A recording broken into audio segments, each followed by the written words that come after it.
राष्ट्रीय सफाई कर्मचारी आयोग जो होता है वो पूरे देश के जो विभिन्न राज्य हैं और विभिन्न राज्यों के जितने भी जिले हैं उन जिलों में जाकर मीटिंग करने की कोशिश करता है।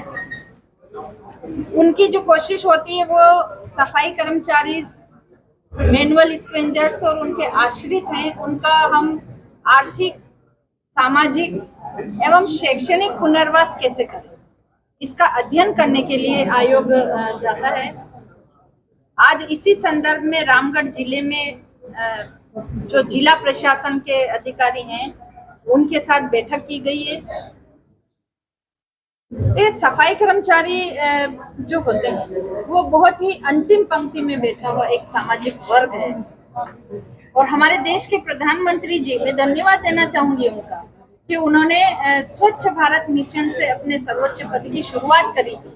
उन्होंने इलाहाबाद में अपने जो सफाई कर्मचारी हैं उनके काम से खुश होकर उनको सम्मानित किया।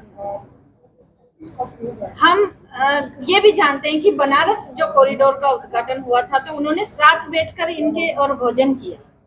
तो ये एक संदेश देना है उनका मकसद कि सफाई कर्मचारी वर्ग जो एक स्वच्छता सैनिक है, जिन्होंने कोविड जैसी वैश्विक महामारी में भी हार नहीं मानी, हम सबको सुरक्षित रखने के लिए इन्होंने जान जोखिम में डालकर बाहर काम किया। इवन जब परिवार जन ने साथ छोड़ दिया, अंतिम संस्कार तक इस कर्मचारी वर्ग ने किया। तो हम इनके प्रति संवेदनशील बने, इनको भी सम्मान का उतना ही अधिकार है जैसा किसी बड़े व्यक्ति को या बड़े अधिकारी को, बड़े आदमी को होता है। ये एक संदेश देना उनका मकसद था जो उन्होंने किया। तो हमारा और आप सभी लोगों का ये एक नैतिक कर्तव्य बनता है कि हम इनके लिए परेशानी का, इनका जो भी है, बहुत ही छोटी छोटी मूलभूत समस्याएं इनकी होती हैं। इनको सैलरी टाइम से नहीं मिल रही है, इनको कोई मेडिकल सुविधाएं नहीं मिलती हैं, इनके लिए कुछ संसाधन नहीं है, रहने के लिए घर नहीं है। जितनी तनख्वाह इनको मिल रही है उसमें ना ये बच्चों को अच्छी शिक्षा दिला पाते हैं, ना ही अच्छा खाना खिला सकते हैं और ना ही अच्छे घर में ये लोग रह सकते हैं। तो आयोग अपना एक मीडिएटर की तरह काम करता है अधिकारियों और कर्मचारियों के बीच में। कोशिश ये रहती है कि इनकी जो समस्याएं वो सुने और अधिकारियों को निर्देश दें कि इनको जल्द से जल्द पूरा किया जाए। आज जो मीटिंग हुई है उसमें ये सबसे बड़ी समस्या आई है कि यहाँ कोई कर्मचारी स्थायी नहीं है, सब दैनिक मजदूरी पर काम करते हैं।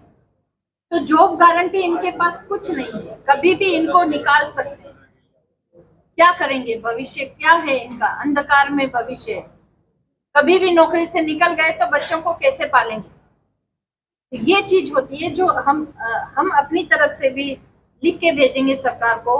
और यहाँ भी मैंने निर्देश दिया है कि यहाँ भी डिपार्टमेंट अपनी तरफ से लिख के भेजे कि हमें स्थायी कर्मचारियों की आवश्यकता है। क्षेत्रफल बढ़ा है, जनसंख्या बढ़ी है, कर्मचारियों की हालात वही हैं, लेकिन काम बहुत बढ़ा गया।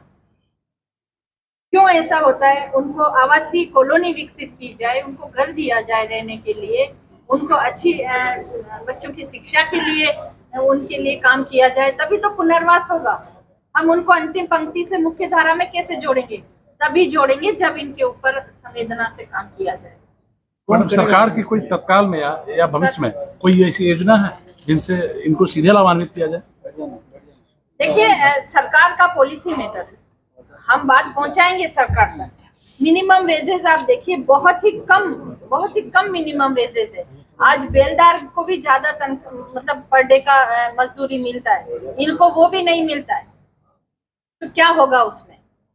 इनका जाति प्रमाण पत्र का इशू एक सबसे बड़ा, झारखंड जिले जो राज्य है उसमें हर जिले का एक सबसे बड़ा इशू है जाति प्रमाण पत्र। किसी भी SC ST के और इन कर्मचारी वर्ग के जाति प्रमाण पत्र नहीं है। अगर नहीं होंगे तो उन बच्चों को शिक्षा में आगे बढ़ने के लिए, नौकरी में के लिए, हर चीज के लिए इनको फायदा नहीं मिल पाएगा। तो उसके लिए कल रांची में बैठक हुई थी, पॉलिसी मैटर है, उसको लिखित में वहां पर दिया है। आगे देखिए क्या निर्णय होता है। शासन बदलती है, प्रशासन बदलती है, लेकिन इनकी तस्वीरें जस की तस रहती है मैडम, ऐसी स्थिति में रहती है, कैसे सुधरेगी इनकी तस्वीर मैडम? देखिए वो सुधारने के लिए हम सबको मिलके काम करना पड़ेगा। आप लोग भी इनकी भावनाओं को उठाइए, इनके जो काम है रियलिटी को आप बताइए कि क्या वास्तव में इन कर्मचारियों की स्थिति वही है या बदली है। ऐसी बैठकें तो मैडम कई बार हो चुकी है, लगातार कई बार अध्यक्ष भी बदलते हैं, लोग बदलते हैं, लेकिन बैठक होती है पर इनका निराकरण मैडम नहीं हो पाता। इस बार क्या उम्मीद इन लोग को लेकर जाए मैडम कि आप आई हैं, बैठक की है, बात की है? देखिए मेरी तरफ से पूरी कोशिश रहती है कि मैं जहां भी जाऊं इनके लिए कुछ ना कुछ करूं, और उसके लिए जरूरी है कि अधिकारी सेंसिटिव बने। कर्मचारी और अधिकारी दोनों एक दूसरे के पूरक हैं। अगर आप इनसे काम अच्छा चाहते हैं तो खुद को भी काम करना पड़ेगा। रियल हीरो किनको समझती है मैडम?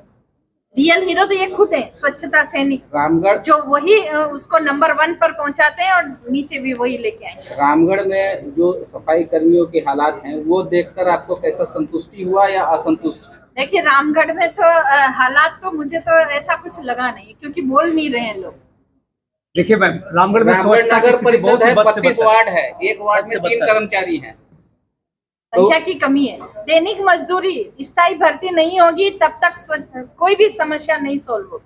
कोई भी सफाई मजदूर को जो मेडिकल किट है या जो सेफ्टी किट है वो उनके गाड़ी में नहीं रहता है। अभी क्षेत्र में मजदूर निकले हुए हैं, अगर जांच किया जाए तो ये पता चलेगा कि उनको कोई भी किसी तरह की सेफ्टी उनको नहीं दी जाती, ना ही या जैसे कचरा उठाते हैं तो कभी हाथ कट जाता है तो कभी पैर में कील चुभ जाता है, तो वैसे में कम से कम फर्स्ट एड किट तो रहनी चाहिए। अभी यहाँ पर यही डिस्कस हुआ था कि इनका हेल्थ चेकअप एक तो क्वार्टरली होना चाहिए, और हेल्थ चेकअप होगा तो जो बीमारियां होने वाली है उसका पता चलेगा। सिर्फ बीपी शुगर हेल्थ चेकअप में नहीं आएगा, ऑल बॉडी चेकअप उनका हर 3 महीने में किया जाए, ऐसा निर्देश दिया गया है। उसके अलावा इनका जो भी हो कैशलेस कार्ड ऐसा बने मेडिकल का, जो ये कभी गंभीर बीमारी अगर हुई है तो अपना पैनल के हॉस्पिटल में ये जाके इलाज करवा सकते। मैडम एक बार तो शौचालय बन गई थी, लेकिन अब क्या स्थिति को उनका मूल्यांकन किया जा रहा है कि किस स्थिति में है? जो हर घर शौचालय बनने का योजना था आप लोगों का, बनी है वो तो हर जगह बनी है। कई जगह ऐसा भी है कि मैडम शौचालय धराशायी हो गया, खराब हो चुका है। अब वो लोकल स्तर का मामला है, उसको मेंटेन करना तो निगम नगर पालिका नगर परिषद या जो भी वही। बाहर में लोग शिकायत कर रहे थे मैडम आपसे कि 1500 रुपया महीना तक उन लोगों को मिल रहा है, उसके बारे में बाहर में वो छावनी परिषद का मैटर था। वो कर्मचारी पहले थे, मतलब देखिए कॉन्ट्रैक्ट प्रथा। देखिए कोई सफाई व्यवस्था होती है नियमित कार्य, जहाँ मानव है वहाँ सफाई की आवश्यकता होती है। ये कोई इलेक्ट्रीशियन और प्लम्बिंग का काम नहीं है जो कभी कभी हम उनको बुला लिया और काम करवा लिया। ये रेगुलर काम है, इसलिए स्थायी भर्ती होनी चाहिए। सफाई कार्य को कॉन्ट्रैक्ट प्रथा से या ठेके की प्रथा से या दैनिक मजदूरी से इससे दूर रखा जाए। नियमित भर्ती सफाई कर्मचारियों की हो, ऐसा ही मैं आगे अपनी बात भी पहुंचाऊंगी, और ऐसा ही मैं सब जगह यही चाहती हूँ कि ऐसा ही। हाँ, पूछे कैसा काम उम के बारे में, कितना मिलता है पैसा सब बारे में, और क्या बोलोगे? यही सब। अच्छा आप बताइए। हम लोग भी बहुत अच्छा लगा मैडम आए, हम लोग को हाल समाचार पूछे, और फिर है कि सब कुछ हम लोग को समस्या सुने तो बहुत अच्छा लगा। क्या समस्या था आपका? समस्या हम लोग कुछ नहीं था, जैसे था कि पैसा के बारे में पूछे, इस बारे में हम लोग को अच्छा लगा कि चलो हम लोग की भी बढ़ेगा, एक पैसा तो बाल बच्चा को हम लोग कोशिश रखेंगे पोसेंगे, ये अच्छा सुरक्षा दिए। अस्थाई करने के बारे में मैडम के अस्थाई होना चाहिए आप लोग। वही बोला। क्या नाम आपका? मैडम सुरती देवी। हम लोग 2017 में बहाली हुए हैं, तो हम लोग के मतलब पैसा के बारे में मैडम बोलने की लोग के बहुत कम मिल रहा है, लोग को पैसा बढ़ाना चाहिए, ये लोग के PF सब चीज भी कटना चाहिए, ये लोग के एकदम बढ़िया सब चीज़ सुविधा मिलना चाहिए। सब मैडम बहुत अच्छी बोली, मैडम बोली तो हम लोग के दिल खुश हो गया सुन के।